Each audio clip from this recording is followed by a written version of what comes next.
Happening, U.S. military mobilizing now after who was found in the Gulf of Mexico overnight. U.S. military satellites are currently tracking them by Liberty for DailyVine.com. The Russians are not quite done yet, it seems. Russian spy ships are now again sailing uncomfortably close to American waters. The ship known as the Victor Leonov SSV-175 has been under surveillance by the Pentagon for some time due to the ship sailing too close for comfort on several occasions. The warship is one of Russia's Vishnya class ships generally used for intelligence gathering. Now the ship has appeared again docking at the port of Havana on Friday. Photos taken by CNN's Havana correspondent Patrick Oppman show the ship sailing past an American cruise ship as it made its way into the harbor. According to the Washington Free Beacon, the Russian ship was previously seen leaving Trinidad and Tobago for destinations unknown back in mid-January. Just a few days later, the ship was spotted 70 miles off the coast of Delaware and roughly 100 miles off the coast of Virginia, heading north at 10 knots, according to Pentagon officials.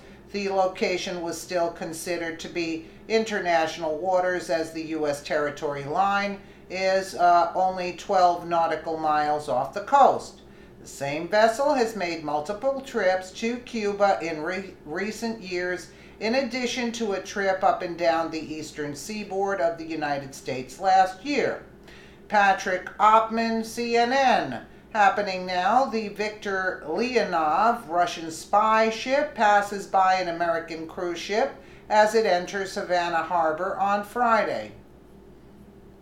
The last time U.S. military satellites identified a Russian spy ship in close proximity to American shores was in September of 2015.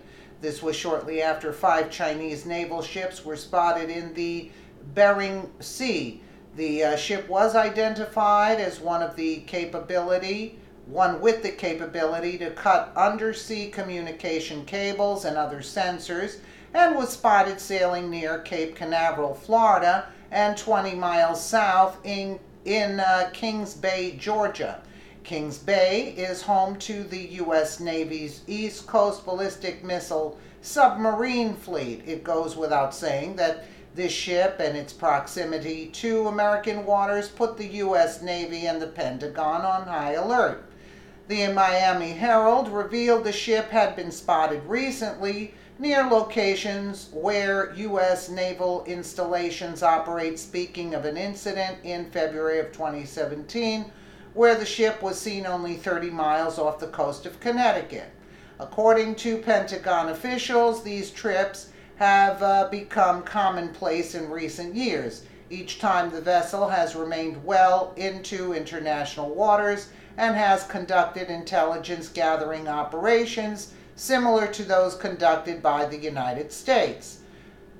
On previous occasions, the Russian spy ship has docked in Cuba to load supplies. In January of 2015, it arrived unannounced the day before the arrival of a U.S. delegation led by Roberta Jacobson, then the Assistant Secretary of State for the Western Hemisphere, who was in charge of negotiations for the reopening of the U.S. Embassy in Havana. This ship is considered a high-tech spy ship and is armed with anti-aircraft missiles to be deployed for defensive and offensive measures. Yet there are no U.S. Navy aircraft carriers nearby. The ship has proved troublesome for the U.S. Navy, whose flagship aircraft carrier, the USS Gerald R. Ford, broke down while being tailed. The USS Eisenhower, an aircraft carrier, is currently off the coast of Florida doing carrier qualifications with young pilots making their first landing. Ike does not currently have strike aircraft. It has previously been deployed by Russian government officials to carry out intelligence gathering expeditions in and around the Caribbean and near the coast of the United States. It is also capable of intercepting communications or signals as well as measuring U.S. Navy sonar capability. Zero Hedge reports that during the Cold War era, it was routine for Russian intelligence gathering ships to park off U.S. submarine bases along the East Coast, outside of U.S. intelligence gathering satellites monitoring the Russian spy ships' voyage north. There are several airborne platforms along the East Coast that could be used by the U.S. military to monitor the Russian ship, according to one official.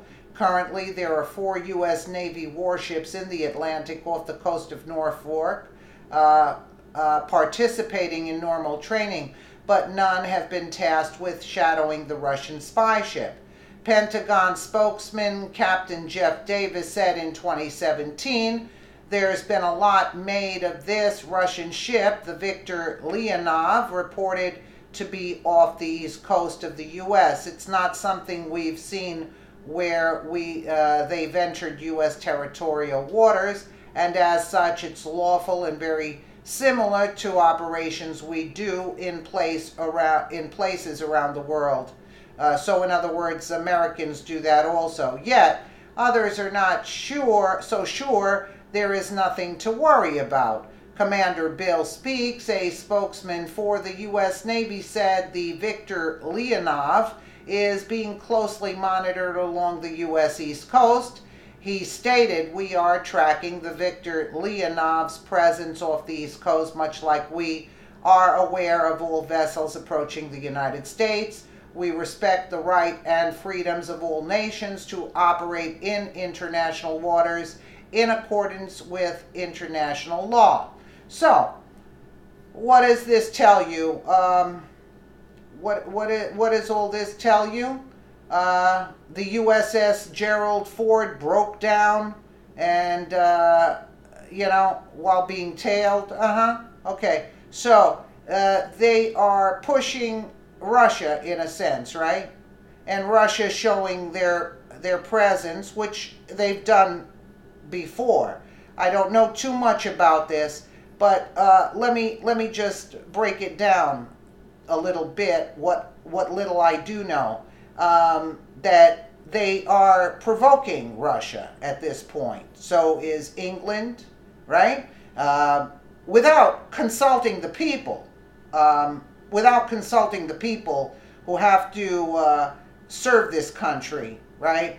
So I suggest the deep state stop these antics by accusing Russia without any proof, like Theresa May, the idiot in charge there, is telling Russia you're guilty and expelling the Russian people from the country without any kind of proof whatsoever. And, Russia is a force to be reckoned with. They are militarily advanced to the T. Believe me. I've seen video clips of them, and it is a sight, believe me. So Russia is actually playing real nice in response to what they're trying to do to Russia at this point, They're placing sanctions, they're throwing out Russian people, the diplomats, and things like that. And that's why Russia started throwing out U.S. diplomats, and I think from England, I'm not sure, but whatever. It's a back and forth scenario. But again, what are they planning? This is ridiculous, but thank God we have Trump at the helm, because Trump, he knows what's going on, and he won't allow this to take place, any kind of confrontation, so to speak. Let me know what you guys think in the comments below, and again, thank you so much for watching.